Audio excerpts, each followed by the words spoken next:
বিশ্বনবী মেরাজে গেলেন, মেরাজ থেকে ফিরে আসলেন।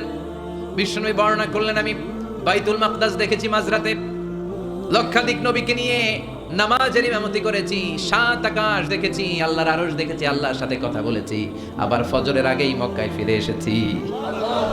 সবাইকে খাইছে মুহাম্মদের মাথার তার ছিঁড়ে গেছে, নাউজুবিল্লাহ পড়ে। আবু জাহেল, উতবা, সাইবা সবাই মিলে একটা সুযোগ পেল, বললো এতদিন আমরা আবু বকররে বুঝাইতে পারি না, আজকে মোহাম্মদ যে গাঞ্জাখুরি কথা বলে এটা বললে আবু বকররে আমাদের দলে নিয়ে আসা যাবে। সবাই সাইয়েদনা আবু বকরের কাছে যায়, যে বলে আবু বকর জানো নাকি তোমার নবী নতুন কথা আমদানি করেছে? কি বলেছে? আমার নবী, তোমার নবী মাঝরাতে নাকি বাইতুল মুকাদ্দাসে ইমামতি করছে, 7 আকাশ ঘুরেছে, আল্লাহর আরশ দেখেছে, আল্লাহর সাথে কথা বলেছে, আবার ভোর হওয়ার আগে নাকি মক্কার জমিনে ফিরে এসেছে। আবু বকর বললেন আসলেই কি আমার নবী এই কথা কইছে? সবাই এক বাক্যে বলে হ্যাঁ, তোমার নবী মুহাম্মদ এই কথা বলেছে। আবু বকর দ্ব্যর্থহীন কণ্ঠে ঘোষণা করে দিলেন, আমার নবী যদি এক কথা বলে থাকে, আমার নবী সত্য বলেছে।